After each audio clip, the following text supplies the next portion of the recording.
Hey everyone, it's Brian with GreyWolf Towers again. So today's video is going to be about this graphics card. I am, however, going to be doing another video today, so you won't see a change of clothes. It's going to be a talking head video, so look forward to that one. I know a lot of other YouTubers have been doing it, but I wanted to give my input on it as well. So this graphics card here is an older card. This one is a 2017 or 2018 card. It's an AMD Radeon Vega Frontier Edition. Now, this is kind of a unique card in a couple of ways. One is it was the first Vega card, so it came out before the Vega 56 and 64, also before the Radeon 7, if I remember correctly. I'll have to double check that one. And it's also a oddity in the fact that it did not come from AIB partners like every other model of card pretty much has. This one was only released by AMD. I've never seen any other brand like an XFX, Sapphire, Aorus, any of those, but it also only came in two models. One is the Air style cooler, which was a reference cooler, which previous reference coolers to the last generation that just came out, all of them have been the blower style. So this one here is the blower style. And then there was also an AIO version, which was very similar looking but didn't have any fan. It was, on the card itself, it was just the block, and then it went to, I believe it was 120 millimeter AIO. But that's really odd for a graphics card, especially in the past decade or so. They've almost all come from AIB partners as well as the main manufacturers. So NVIDIA will release their Founders Edition, AMD releases their Reference Edition, and then Aorus or Gigabyte, MSI, XFX, Sapphire, Palette, Galax, all these manufacturers will buy the reference boards from AMD or NVIDIA, and then they put their own custom cooler on it, which increases the cooling performance, which in turn allows it to clock higher, which gives you better performance. And so this model card only came in reference editions as far as I'm aware. It's also a unique color, which we'll get to in a second here. So let's go ahead and do an unboxing. Now, I picked these up for a rather high cost. Now, MSRP on these, it was $1,000. I bought two of these for about $703, $704. That included tax, shipping, all of it, for two of these. One of them was unused, and the other one was used for a month. And we all know that those are terms used by miners and crappy sellers. As I used it for the past 4 years and decided that I wanted to sell it and wanted it to sell higher than a low price. So I'm understanding that that's the case. Now we'll go over a couple of things and I'll explain. There are a couple things about these cards that really kind of piqued my interest when I had that seller telling me those things about these cards, and then I opened the packages and saw the cards. So let's go ahead and pop it open. Now, these came with everything that it was originally shipped with or sold with. There is a little bit of cosmetic damage to the boxes, but otherwise they are in great shape. And I'm going to show you the one that was marked as not used, and we'll go from there.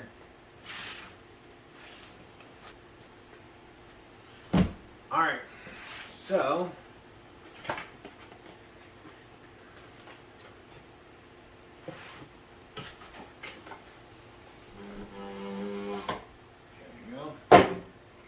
in the background, you still hear the humming noise. I'm still working on that. I have some stuff going to be put into place and moving some stuff around in the next couple of weeks that should help at least minimize that humming sound. But until then, we have the videos coming with them. So now inside you get the box that holds the graphics card. Inside this box we have a foam insert to help pad it.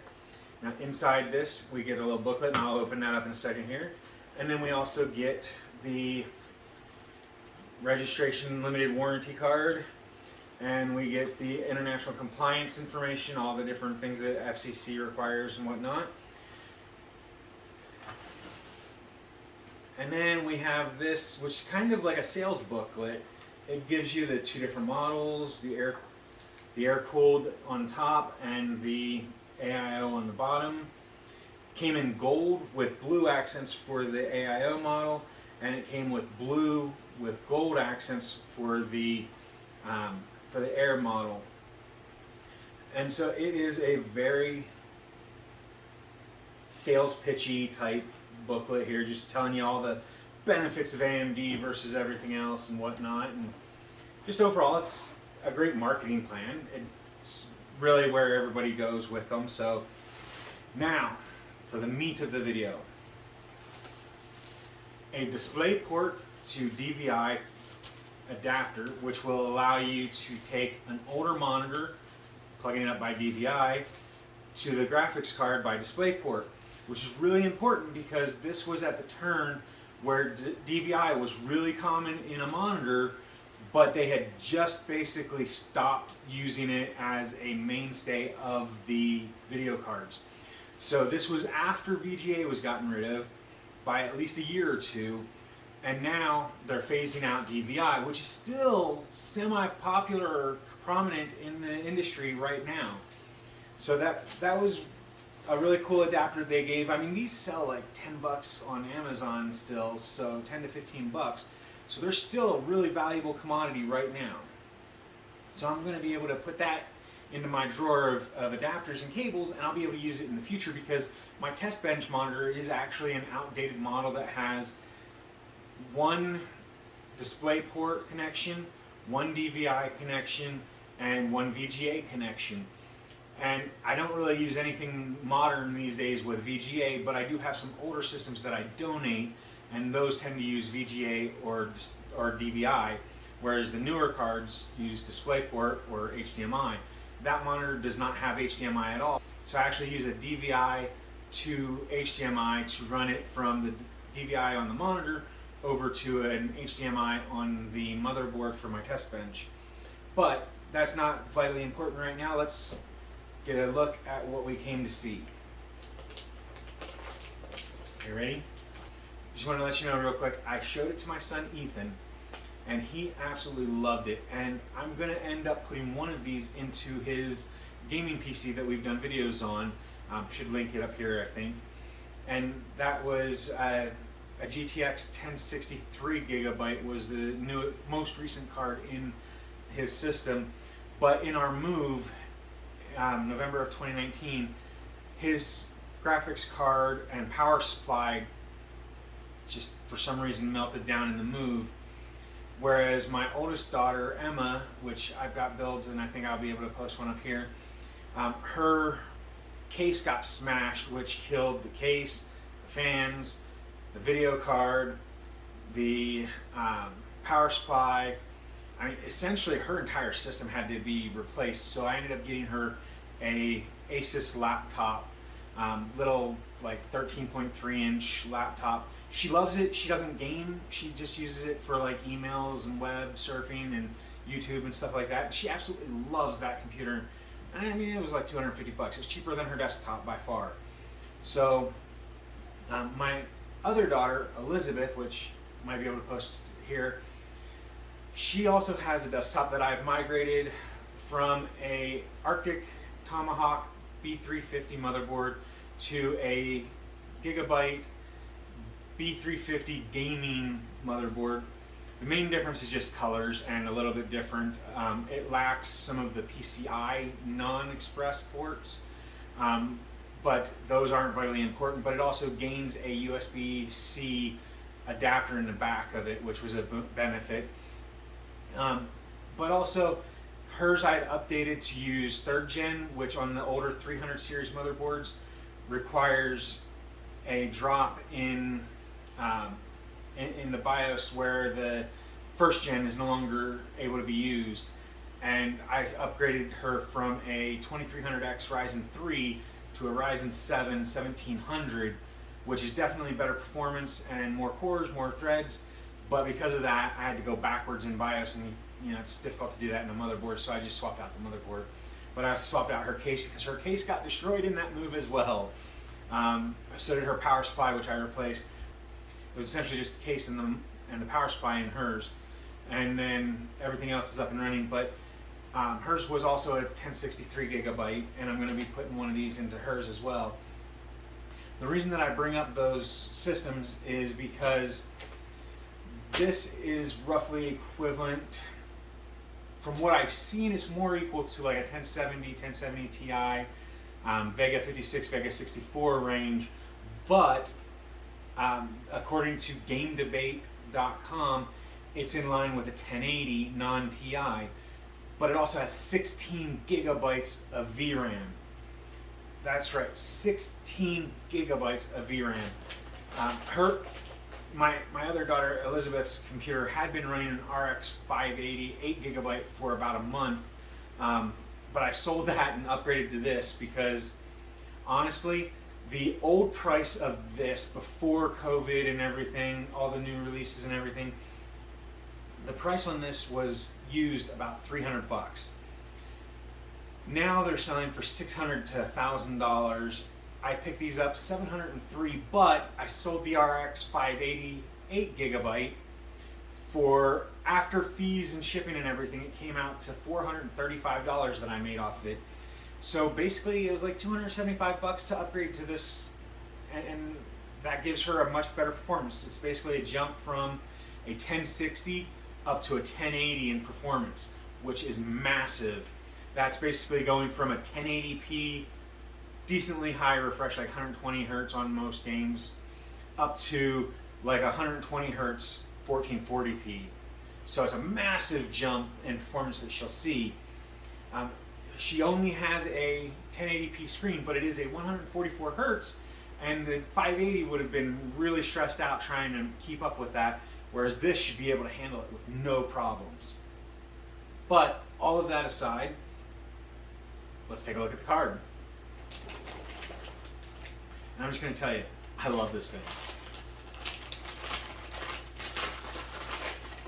So, anti-static bag, looks like there was never any tape on it, so it was never sealed on that.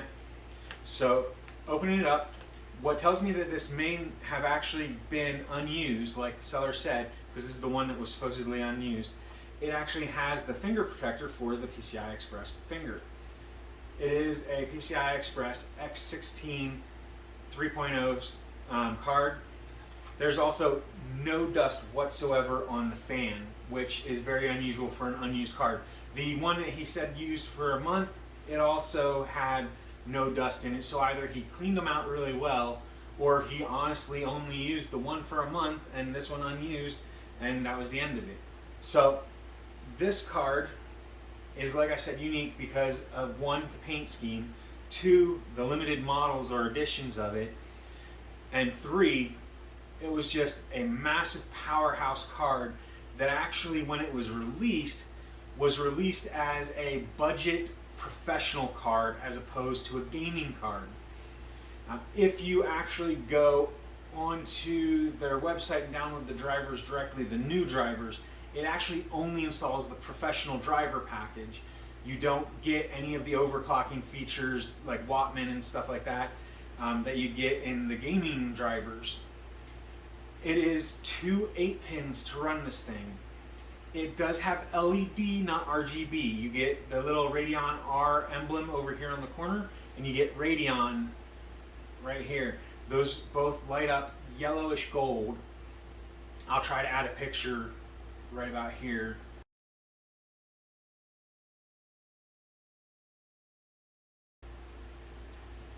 And that picture, if I was able to put it in here, will show you the card lit up in the test bench. Now, another cool thing about this card is most cases are either black or white these days. And the grand majority of them are black, not white. No card that I've ever seen comes with a white I/O shield. This one, however, comes with a black painted one. So it actually matches black cases and many white case designs as well.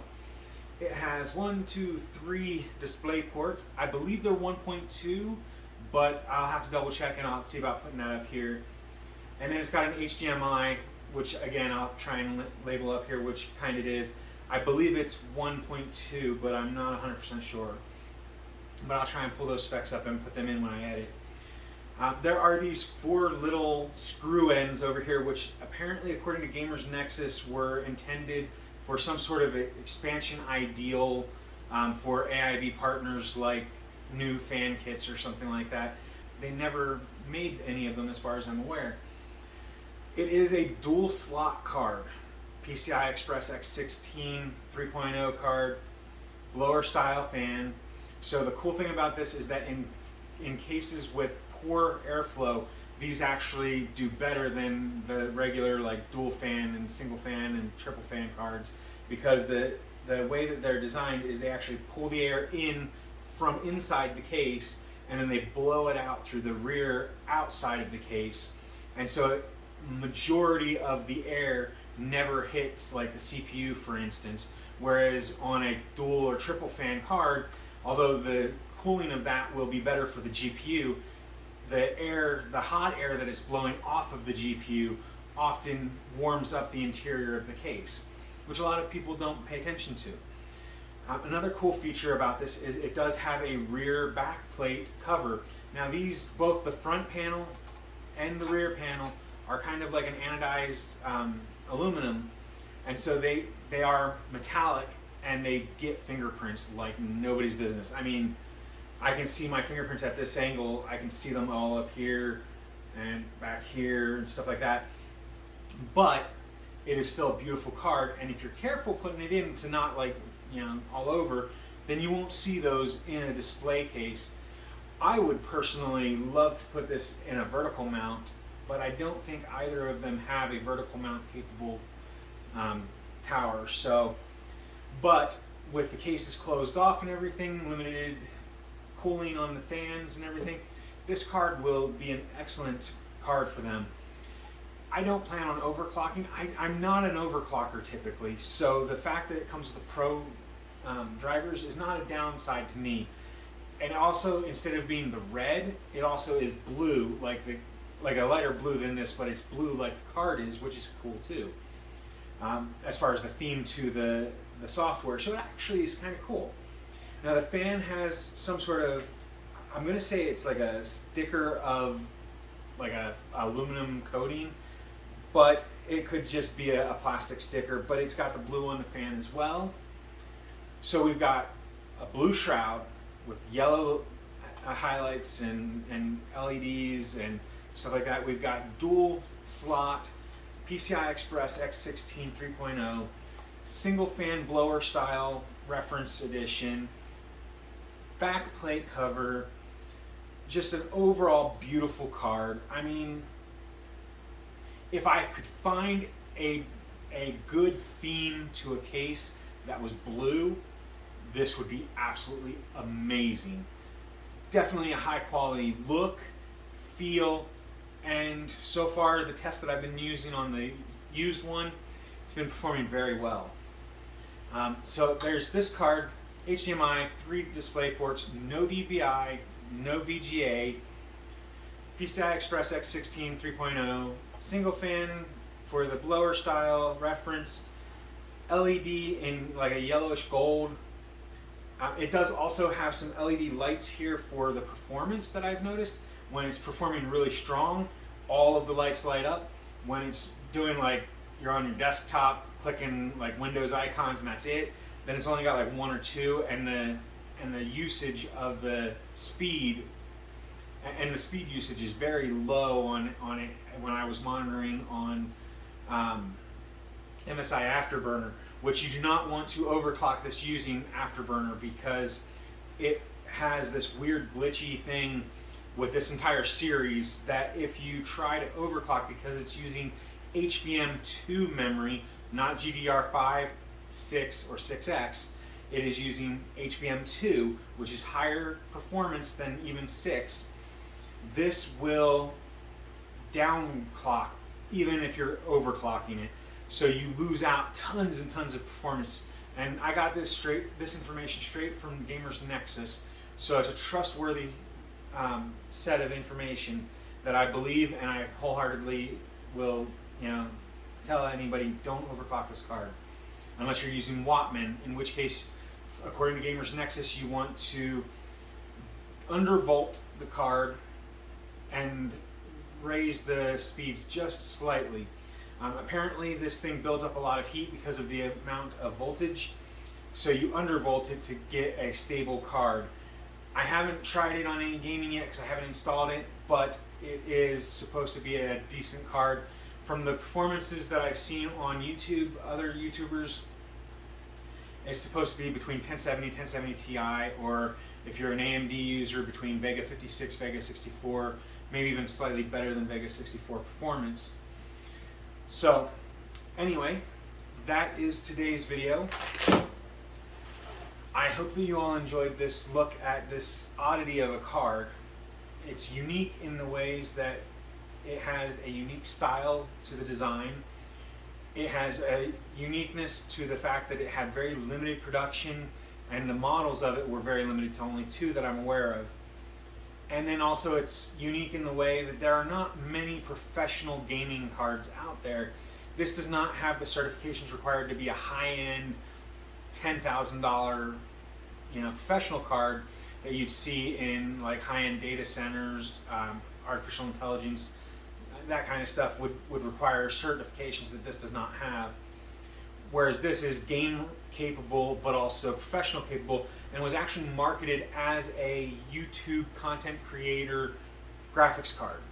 It was designed for use in applications such as Adobe Premiere, and it's supposed to be excellent at that, especially since it has 16 gigabytes of VRAM, which is amazing.